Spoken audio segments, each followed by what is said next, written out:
Hey, Nelson County. I hope you are having an awesome day, 1st of November. So hard to believe that it's already November, but it's here. So I am coming to you from Foster Heights, one of their conference rooms, kind of one of the places that I kind of store my stuff as I am here.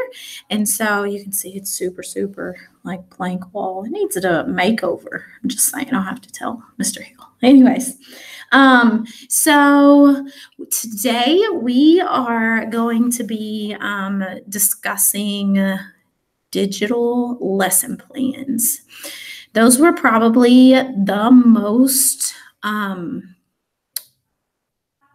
efficient tool that I implemented in my classroom the last couple of years that I was in the classroom. As we move towards one-to-one Chromebooks throughout the district, this is something that we'll want to look at and move away from the paper lesson plans or the ones done on docs that look like a table that collect dust on your desk. And you'll see why once you see some of the examples that I have for you guys today of the digital lesson plans and as we discuss the purpose of digital lesson plans. So, in saying that, I also have another device on that if you are watching live, you can chat with me if you have any questions, if you have any comments. So I will be checking that ever so often. And so to leave a comment or a chat, to chat during the live video, you will need to be signed in to your YouTube, which means that you will see either your Google picture, or if you have not put a picture, you'll see the first letter of your name. And if you click on that, then it will have you sign in and create a YouTube channel. Super simple. It says create my channel, and it has you put your first and last name, and that's it. And then you have a YouTube channel and you can chat with me. So anyways, so we're going to go ahead and jump into where you can find this information. So I'm going to go ahead and share my screen.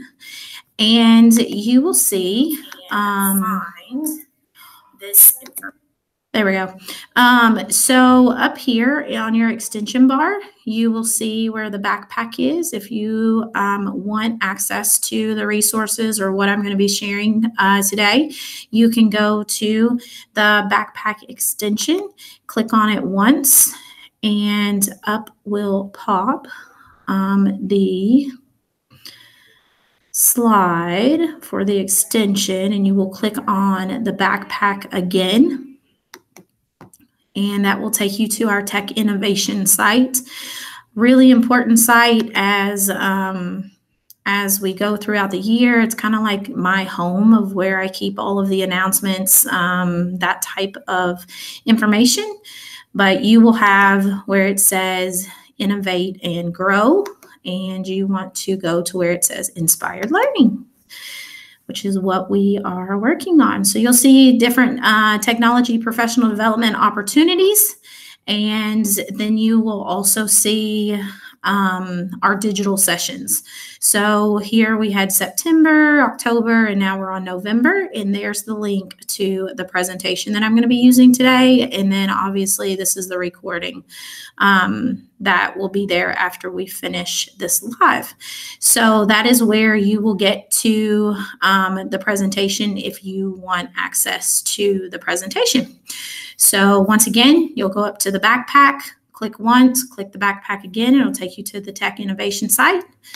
Inspired Learning, right here. If it's not down, you will click it and make sure, click the little arrow and expand it. And then you have Inspired Learning and scroll down, and that's where you'll find it. If you have any troubles finding it, just let me know. All right, so let's jump in. Digital lesson plans. Like I said, this is something that I implemented I implemented it in my classroom the last couple of years, being one-to-one in my classroom, and learned a lot about really what my kids could do and were capable of if I just let them do and train them to be self-sufficient with these lesson plans. So the big question is, why have digital lesson plans? Why not just leave our lesson plans basic compliant type thing that our admin may want us to do every week, that we have to turn in at the end of the year? I've been in different predicaments based on what, school to school, what your admin wants you to do. So digital lesson plans, for one thing, Google, of course, the whole feature with sharing is so much easier now. So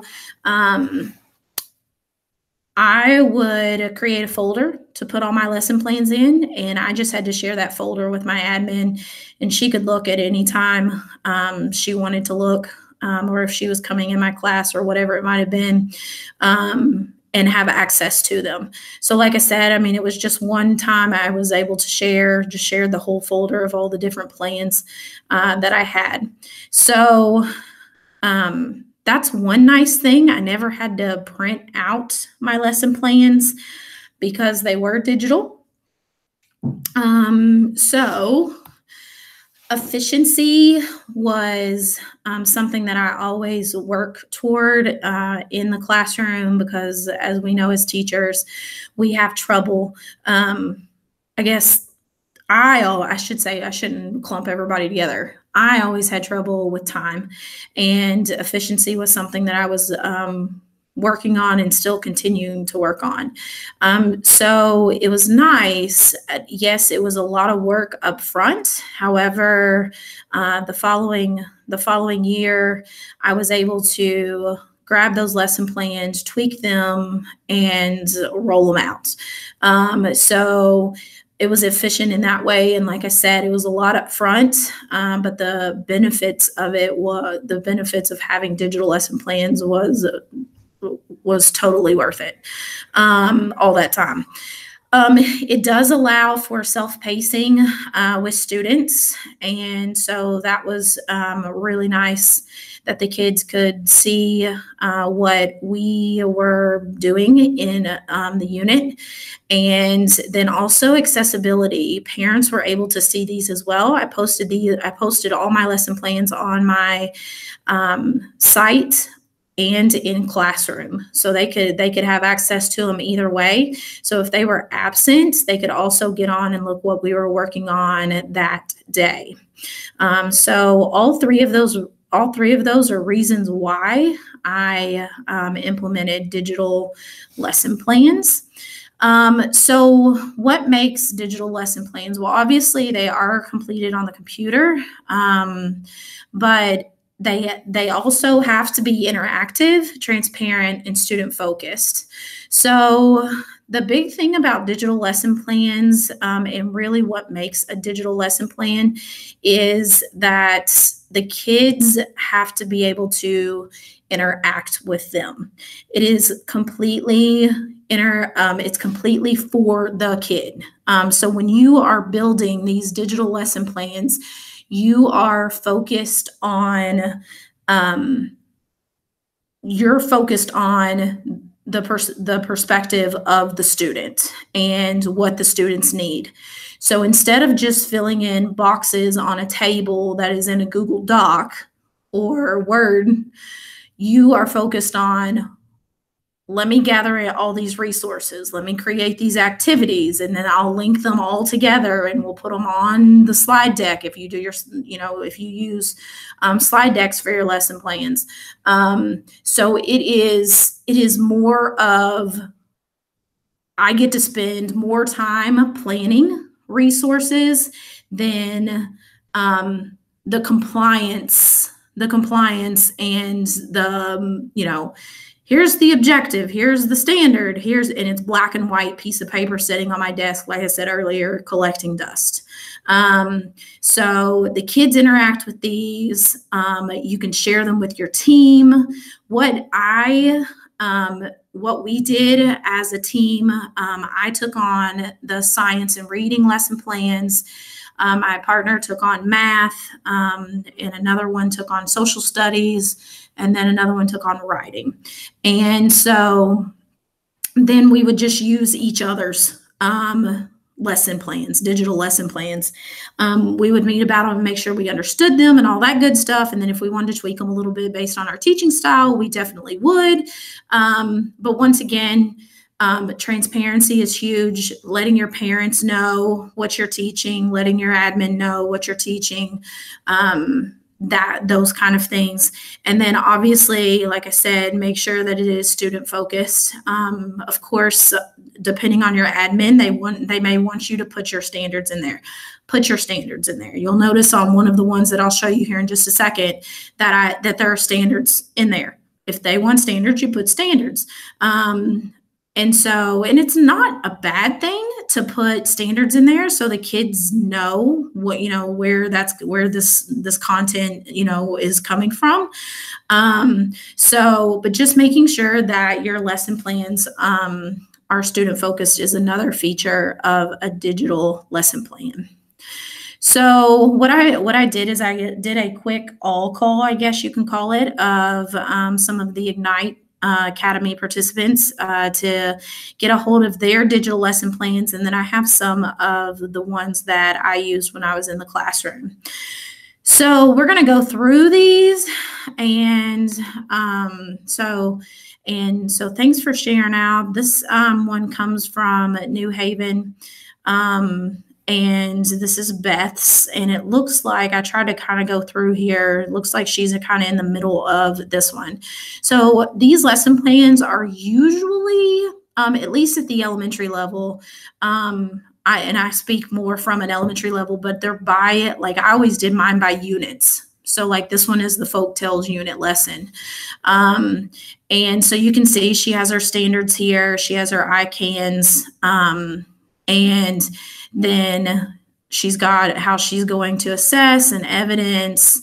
But then here you go. This is where the kids part comes in. So you would show this up on the board, but also the kids would have this on their Chromebooks as well, where you have either shared it on your site or you've shared it in Google Classroom.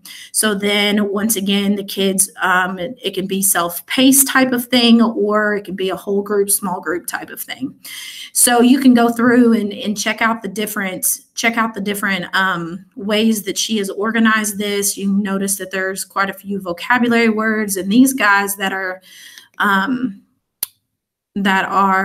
highlighted a different color are actual little links that take the kids elsewhere, which means that it makes it interactive. So not only do you have pictures and things like that, but you also it also has videos and website links that make it interactive.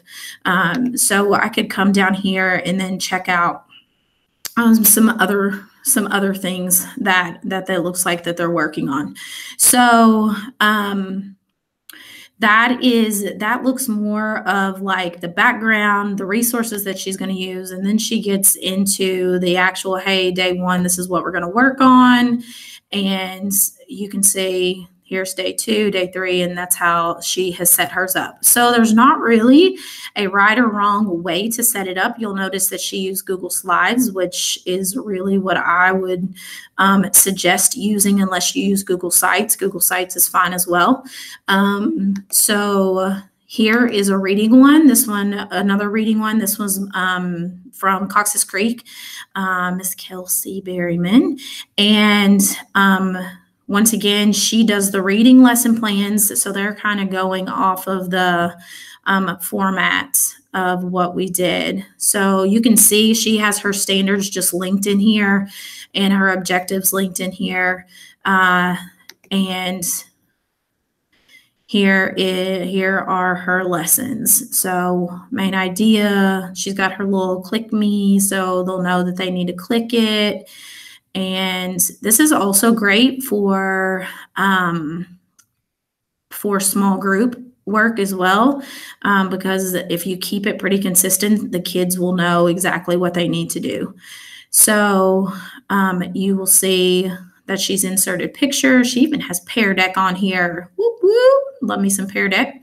So anyways, so you'll see that's what this is. And also, I noticed that she also had added in some notes down here. So that's another nice thing, especially if you are the only one preparing for reading. Like if you make some notes down here for your teammates, that's also a nice thing. So that is another example. And then we have Heather McGlone she's actually the library media specialist, but she teaches One Math at Boston, One Math class. And you will see she has rotations, or what she calls her math workshop. And so you'll notice in here she has links and things like that. So once again, she's using a slide deck, which is fabulous. She's got her standard up here. So it still is interactive. This has more of a small group feel because of the rotations, but you can see kind of how that works. The next one is a math, another math, and this is one that one of my teammates created. And you can see, so we always started out, here's the standard, and here's kind of what that standard is. Here's lesson. We had to use Go Math, and so this follows Go Math. But you have your essential questions and your vocabulary for the whole unit. So this whole unit was on measurement and data, but there are still links. Things are still interactive. And then it jumped into your center time. So this was whole group at the very beginning, and then jumped into centers time. And then we went to the next lesson, and you went on and on and on and on. So that's another quick example. Here's a science example that I put together. And this one was all about force and motion. So you can see I have my I can statements there, really Bruins can, and essential questions here. And then each day we started off with like almost like a brain. We called it the Bruin beginning, but it's like a warm up type thing. And then our target, and then any type of links that I needed to have in there, then I would have in there for the students. So here's the next day, and here's what they were going to do, the activity, and here's the next day, and here's what they were going to do. And there was also a digital format if the kids didn't want to use paper. But the nice thing about this as well is I'm able to actually link hyperdocs in there, and hyperdocs really allow students to move at their own pace. It's almost a lesson plan in itself. So here you can see a force and motion hyperdoc. And so you all are more than welcome anytime, I mean, with any of these to use them. Everybody just make a copy of them, and everybody was 100% cool in sharing. So that's how I set up my science. We had a vocabulary week, and then a content week, and then an application week where we did like different stations and stuff, like more hands-on. And then social studies, here is the social studies once again, and this was another teammate of mine. So you can see how simple this one is, not as fancy smancy, but it's still there. It's still a digital lesson plan, still focused on the student, still focused on making sure that it is easy to use for the students. And you can see she also typed in notes and stuff for us. All right, so that's the elementary. Jumping over to middle, Jennifer Logston shared hers with me, and this is for, we've got quarter one and quarter two. So this was really interesting when she sent this to me, because it's obviously a sheet, which is not normally like how I see it. And so I was actually really intrigued. But you'll notice that she has her vocabulary, she has her learning targets and her standards and stuff. But then if you click on this, she has a link that takes the kids, or takes her to, hey, this is what we'll be using. These are the links that we will be using. So energy transfer card sort, Bill Nye, gravitational or elastic, kinetic energy or potential energy, and so forth. So once again, just another way to look at it. So she actually had a sheet and had her links in there. And then Jessica Sparrow at Nelson County High School shared her broadcast lesson plans, which you will see is very much Jess, if you know Jessica Sparrow. I love her Bitmojis in here. So anyway, so they always start out with a Cardinal Challenge there at Nelson County High School. But what I like also about hers is she has a calendar for the kids, almost like an agenda kind of type of thing. So they can see exactly what they need to be working on. So you're taught, like, this right here is self-paced. This is exactly what I need you to be working on. This is the schedule. And so, but all of her information is here and ready for the kids to come in, get started on the Cardinal Challenge, and continue on. She does, you can see, have quite a few.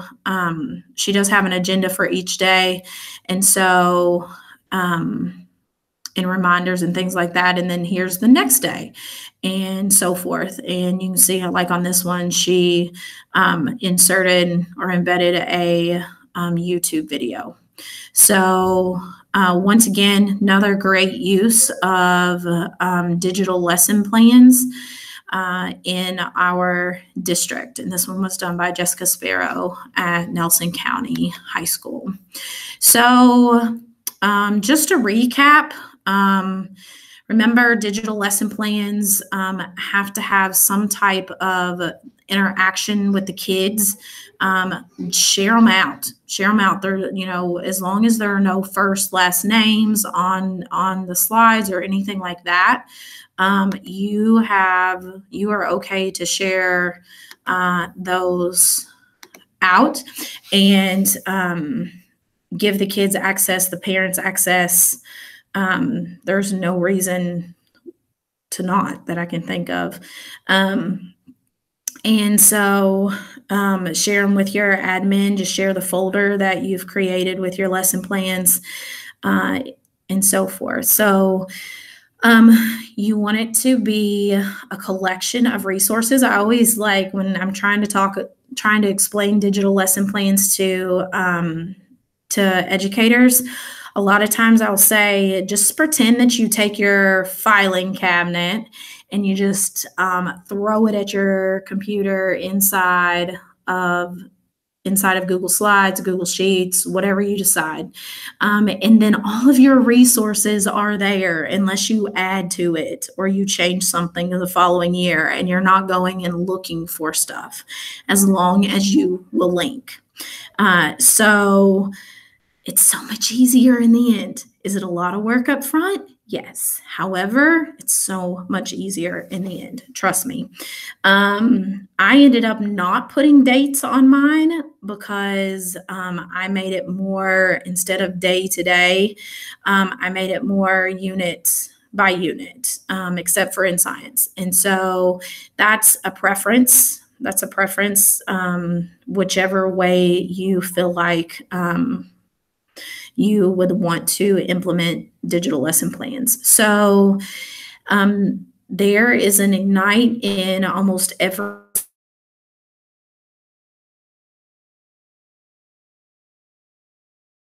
you out with digital lesson plans, or you want to reach out to somebody that I showed an example of today, Beth Bartley, Jennifer Loxton, Heather McGlone, Kelsey Berryman, Jessica Sparrow, or if you want to reach out to me and get access to those lesson plans so you can kind of get an idea or a template of how you want to set yours up, please feel free to do that.